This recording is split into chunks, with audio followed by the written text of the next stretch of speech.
mempertahankan kehidupan yang gue miliki. Karena sebelum One Piece tamat, gue nggak mau mati.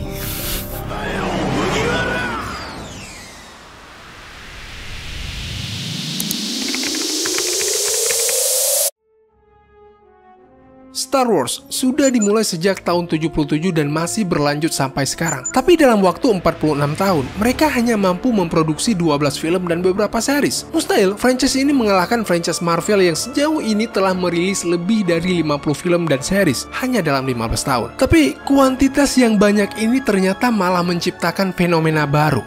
Superhero fetish, sebuah fenomena di mana orang-orang mulai bosan dan muak dengan yang namanya film superhero.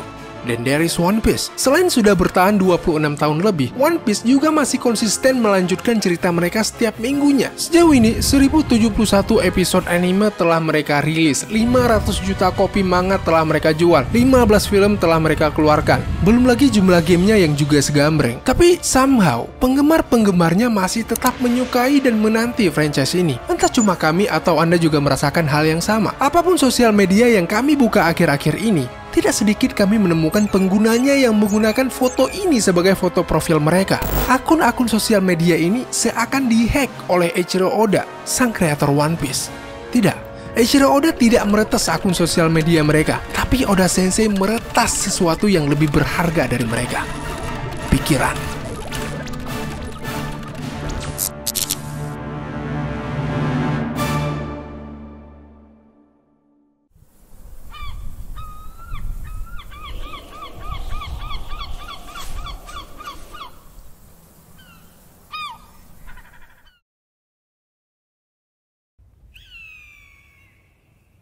Tegang mungkin cukup menggambarkan suasana saat itu. Semua murid tahap akhir sekolah menengah atas akan segera berhadapan dengan ujian akhir sekolah dan ujian masuk perguruan tinggi. Ketegangan itu malah terasa mengganda di perasaan salah satu murid di sana, Eiichiro Oda. Di hari itu, dia juga menantikan pengumuman kompetisi manga yang diikutinya pada ajang Tezuka Award. Penerbit Shueisha selaku penyelenggara mulai mencetak dan menyebarkan pengumuman hasil kompetisi itu. Tapi rasa kecewa tersebut sedikit terobati dengan hadiah 500.000 yen yang Oda dapatkan. Di malam harinya, rasa gundah mulai menghantui Oda. Sambil menatapi tumpukan uangnya, dia mulai terlarut ke dalam lamunan. Okane? それはこのコンテストに参加する私の目標ではありません。私は最高になりたい。私の仕事を楽しんでいる人たちに良い影響を与えたい。Setelah melewati hari panjang di sekolah dan pulang di tengah teriknya matahari, rasanya tidak ada yang lebih nikmat selain segelas nutrisari dingin dan sebuah tontonan menarik. Itu juga yang Oda lakukan di tahun 86.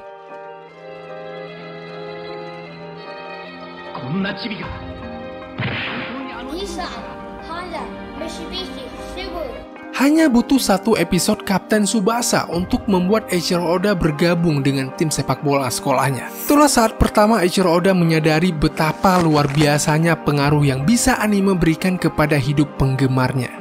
Untuk memberi pengaruh baik kepada penggemarnya, tidak ada cara lain selain menjadi yang terbaik. Perjalanan Oda untuk menjadi yang terbaik pun berlanjut. Oda mulai bekerja untuk beberapa mangaka terbaik saat itu dengan tujuan menambah ilmu. Shinobu Kaitani, Masaya Tokuhiro, Nobuhiro Watsuki adalah nama-nama besar yang pernah dilayani oleh Eiichiro Oda. Setelah cukup lama melayani mangaka profesional, waktunya bagi Eiichiro Oda untuk mulai merintis karir profesionalnya sendiri. 職業は何ですか?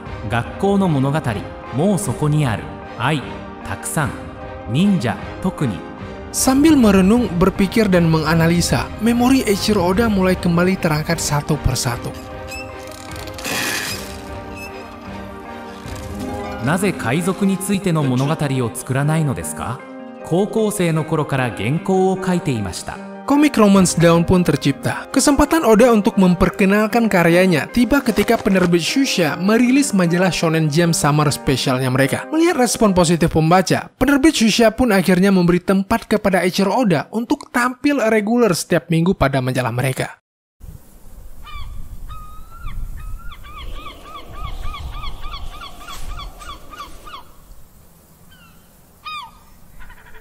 Karena mengusung konsep yang anti-mainstream, tidak butuh waktu lama bagi One Piece untuk menguasai pasar Jepang. Tapi Jepang saja tidak cukup. Dengan tujuan untuk menjangkau pasar yang lebih luas, One Piece harus mempromosikan diri ke negara lain juga. Tapi di akhir 90-an, jenis media promosi masih sangat terbatas. Satu-satunya media dengan jangkauan luas dan cepat hanyalah televisi. One Piece pun harus dikonversi ke dalam format anime series untuk tayang di sana. Kunci dari kesuksesan sebuah series adalah membuat candu penontonnya. Dan cara yang paling mudah untuk melakukan ini adalah dengan membagi setiap episode dari series menjadi 3 bagian. Konflik, solusi, konflik. Itu yang dilakukan seri-series terbaik yang pernah ada. Game of Thrones, Breaking Bad, Prison Break, you name it. Semua menggunakan rumus tersebut dan itu juga yang digunakan pada series One Piece. Tapi tanpa adanya tema yang fresh, penggunaan rumus ini juga akan terasa percuma. Salah satu film Marvel yang berhasil di era superhero fetish adalah Guardian of the Galaxy Volume 3. Cuma ada satu perbedaan antara film ini dengan film-film superhero lain. Permainan emosi. Terkadang penonton dibuat tertawa dengan komedi yang film ini sajikan, tapi di tengah gelak tawa tersebut, penonton tiba-tiba ditampar dengan adegan-adegan sedih yang disisipi di antaranya. Itulah yang Oda terapkan di karya One Piece-nya. Sudah lebih dari 20 tahun, Eiichiro Oda berhasil membuat tertawa penikmat One Piece melalui ekspresi-ekspresi lucu yang digambarnya, sound effect konyol yang dipakai, bahkan kadang-kadang impact dari aksi yang dilakukan oleh karakter di series One Piece juga disajikan dengan jenaka. Tapi di satu sisi, Eiichiro Oda juga tahu penontonnya akan bosan jika terus-terusan dibuat tertawa. That's why, di tengah momen kocaknya, tidak jarang Oda menyisipkan adegan-adegan deep penuh makna yang tidak jarang meneteskan air mata. Satu hal tentang permainan emosi, hal ini hanya bisa dicapai melalui keberagaman karakter. Lebih dari 1100 karakter telah Eiichiro Oda tuangkan ke dalam mahakaryanya. Ada yang membuat tertawa, ada yang berwibawa, ada yang berkarisma, bahkan ada yang menggoda. Selain permainan emosi, ribuan karakter tersebut juga memungkinkan Oda untuk menciptakan ribuan konflik. Itulah kenapa Eiichiro Oda seakan tidak pernah kehabisan ide untuk terus melanjutkan One Piece di setiap minggunya. Di setiap minggu itu pula, karakter-karakter yang ada di dalam One Piece tumbuh berkembang didewasakan oleh konflik-konflik yang mereka alami. Di ujung perjalanan nanti, Luffy yang ada di sana bukanlah Luffy seperti yang dulunya kita kenal. Karakternya bergeser, bergerak, berevolusi dan berubah. Semuanya itu terasa sangat natural karena dilakukan secara perlahan melalui setiap episodenya yang sekarang berjumlah ribuan. Dan ribuan pecinta One Piece juga tahu, franchise ini semakin disempurnakan dengan banyaknya penggunaan teknik foreshadowing, sebuah teknik yang series sekelas Breaking Bad pun juga melakukannya. Selesai menyusun rencana penggarapan, rencana marketing pun mulai direncanakan. TV menjadi media yang dipilih untuk menyiarkan. Ada dua opsi TV yang tersedia saat itu. TV kabel berbayar dan TV free-to-air gratis. TV berbayar mungkin bisa membayar hak siar One Piece yang lebih tinggi. Tapi ada satu hal yang tidak dimiliki TV berbayar. Jangkauan ke segala lapis masyarakat. That's why One Piece lebih memilih menjual hak siarnya ke RCTI ketimbang HBO. One Piece ingin masyarakat di segala lapisannya mengenal One Piece terlebih dahulu. Tapi meskipun bisa dijangkau oleh seluruh lapisan masyarakat, bukan berarti One Piece bisa menjangkau segala lapisan usia. Anak-anak tentunya menjadi penonton terbanyak. Ketika One Piece mulai tayang, yang termasuk ke dalam kategori anak-anak adalah mereka-mereka yang lahir di tahun 80 hingga 90-an. Generasi milenial.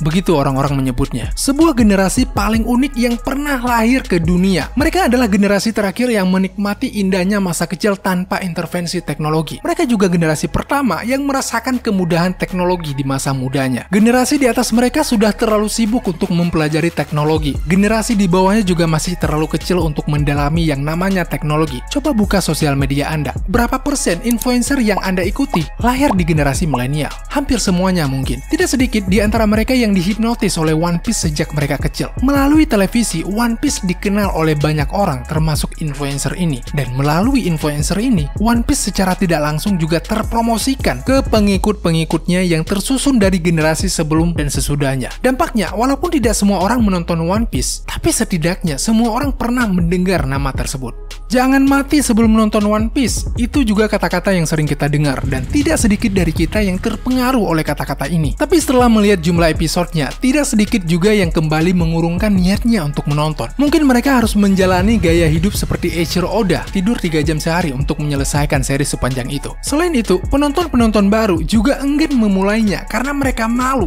jika harus diasosiasikan dengan sebutan wibu. Beberapa oknum wibu kerap kali menodai julukan tersebut dengan kelakuan kelakuan aneh mereka yang tidak jarang mengarah kepada perbuatan cabul. Beruntung, Netflix memiliki kedua solusinya, live action. Melalui live actionnya, Netflix sukses mengkompres durasi panjang anime One Piece menjadi lebih singkat tanpa menghilangkan esensinya. Melalui live action ini juga, Netflix membuat orang-orang yang tidak mau diasosiasikan dengan istilah wibu untuk bisa tetap menikmati One Piece.